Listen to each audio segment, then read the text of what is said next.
Today we shall discuss on disc springs.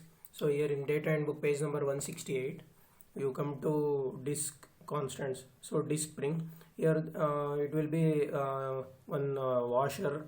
It will be like plate or washer, and the dimensions of this washer is shown here.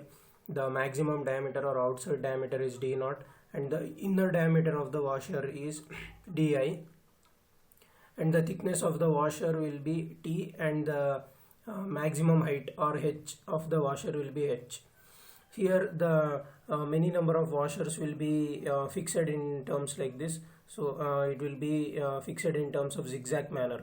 So when the load is applied on this washer, the shape of this washer, it becomes slightly flattened, and when the load is removed, it again regains its original shape. So today we are discussing about the problems on disc springs. So here this is how the single disc look, and if they join series of number of discs spring, the spring it looks like this. So here there is a loading shown, and here also the loading will be shown here. If the compression load is applied, it becomes flat. It tries to becomes flat, and when again the load is removed, it comes back to its original position. Now we shall see the problem based on this disc spring. First problem: a disc spring is made of 3 mm sheet steel with an outside diameter of the 130 mm and an inside diameter of 50 mm. So the spring is dished 5 mm. So we shall write the data. Spring is made of 3 mm sheet steel metal. So the thickness of the spring is T is 3 mm.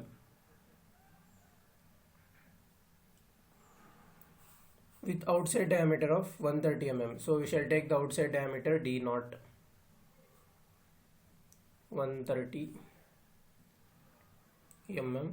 The inside diameter of the spring is 50 mm. The spring is dished 5 mm. That is this value is h. So this is 5 mm.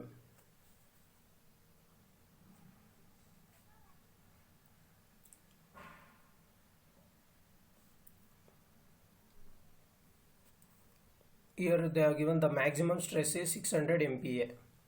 The maximum stress is 600 MPa. We shall take this as stresses at inner side. Sigma I is equal to 600 MPa. They are asking us to find out, determine the safe axial load carried by the spring. Safe load F, deflection at this load, deflection Y, and stress produced at inner edge. This should be stress produced at outer edge. Sigma naught.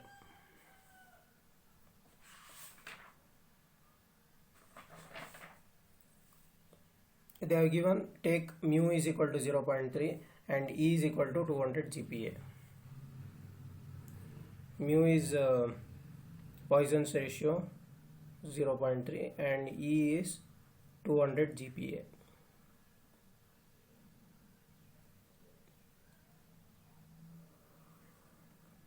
So before proceeding with the problem, we need to calculate some values here.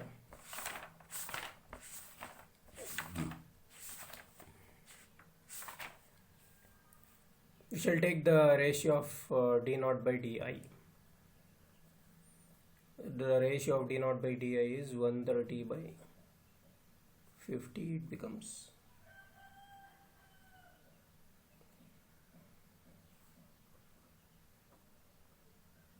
the ratio of d naught by di, it becomes 2.6, and we'll come to the data handbook page number 183. In page number 183 they have given disc spring or bevel springs. So here we have to take the formulas from this sheet. Here before proceeding with the formula, we have to find where C1 and C2 are constants depending on the ratio d naught by di. So we have to find C1, C2 from figure 11.13. So here if we come here, we have figure 11.13 disc constants, page number 184. Page number 184 we have this table here. So here they have given the ratio d naught by di, Here they are given constants C1 and C2, and here there is another constant m. Here you can see that in the graph they have plotted three curves here. One curve is C1, one curve is C2, and one curve is m. Now, as per our problem, we have found out the ratio of d0 by di as 2.6. So the ratio of d0 by di is 2.6. Here it is 2.5 here, and this is 3. This will be 2.75, and we have to take the value between these two boxes. So between these two boxes, the value of C1, the value of C1 is here. It is very close to 1.3. So C1 is 1.3. Next, C2, we'll take the value of C2. So C2 is on this curve. The ratio is 2.6, and here it will be C2, and the value of C2 is it is approximately 1.5, 1.4, 1.6 here, 1.5. So it is 1.5. C2 will take 1.5, and the value of constant m will take constant m. So it is the graph is like this, m, and the value is 2.6 in this box. So here we'll take the value 0.6, 0.7, 0.8. We'll take 0.75. M as 0.75. Now we have calculated the values of C1, C2 and M from figure 11.13, page number 184. We have calculated the values of C1, C2 and M by using the ratio of d0 by di using figure 11.13, page number 184. Now we can proceed with the problem here.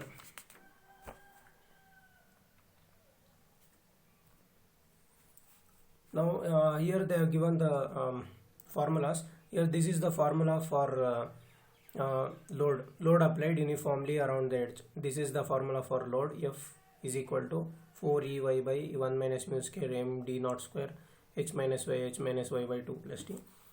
Here where mu is Poisson's ratio and y is the axial deflection, m is the constant which depends on ratio. We have found out m, and here there are two formulas, sigma I and sigma naught. Here the maximum stress at the inner edge of the disc spring, sigma I, and the stress at the outer edge of the disc spring, this is sigma naught. So these two formulas are the formulas to find the stresses at inner side of spring and outer side of the spring. First we'll take the formula for inner side of the spring, because in question they have given the stresses generated at inner fiber. So we'll take the formula, this formula sigma I. Sigma I is equal to 4EY by 1 minus mu square m d naught square into C1 h minus y by 2 plus C2 into t. So this formula is from 11.33b, page number 183. In question they have given sigma I, the stresses generated at inner side of the disc. So we'll take this value and we'll find the value of deflection y. We'll find the value of deflection y. So other than y, all other values are known for us.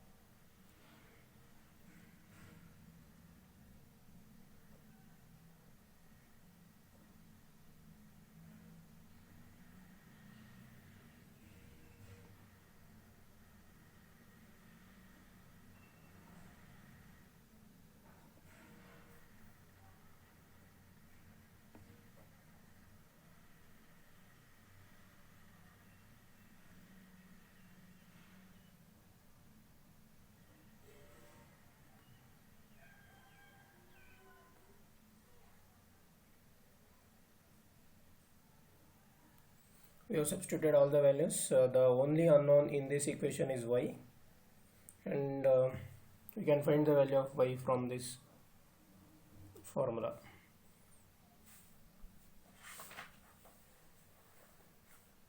If we solve this equation, we will get the equation in terms of quadratic equation 0.675 y square minus 11.49 y plus 8.6 y is equal to 0. We will get this quadratic equation. On solving this quadratic equation, the value of y can be formed as 16.23 mm, 16.23 mm and 0.79 mm. Since this is a quadratic equation y square, we have two roots for y. By considering this, we shall consider the value of y to be 0.79 mm. This value we will take. The deflection y of the spring which we have used will be the deflection y is equal to 0.79 mm.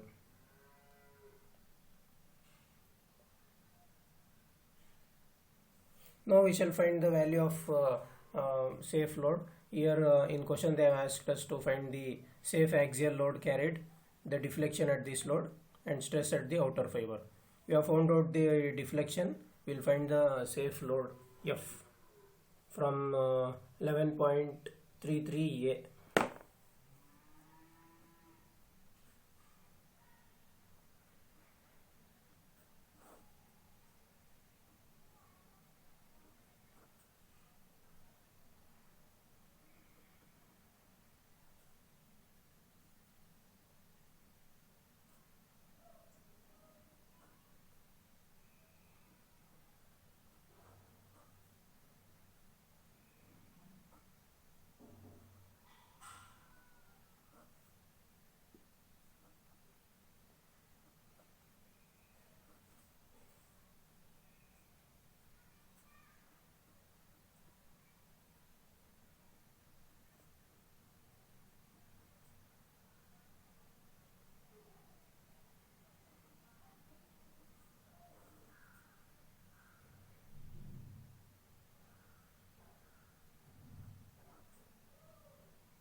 The value of safe load on solving this equation, we will get F as 4666.26 Newton.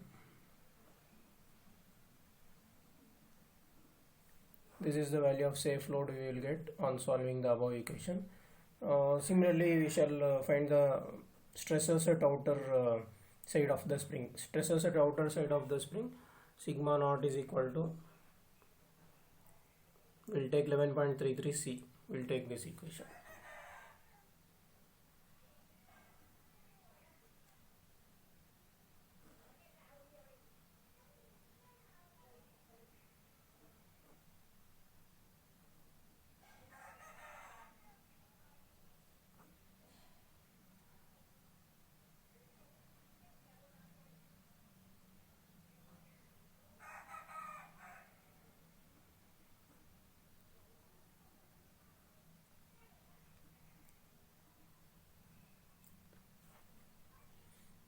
This equation is 11.33C, page number 183.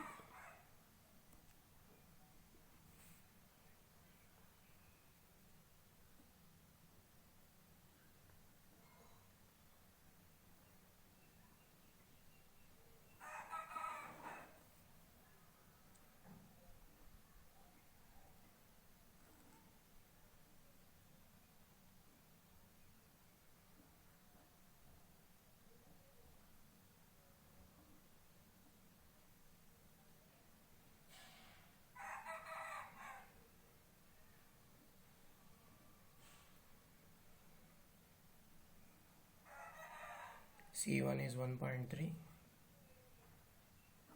2H is 5,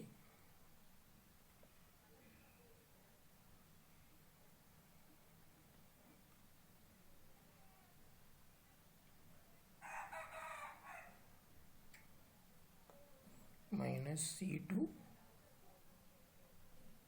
1.5 into T into 3. So on solving this equation, we'll get the stresses at outer side of the disc spring is 80.92 MPa. 80.92 MPa. This is the value we will get at the outer side of the disc springs. So this is how we need to solve the problems given on disc spring or bevel spring.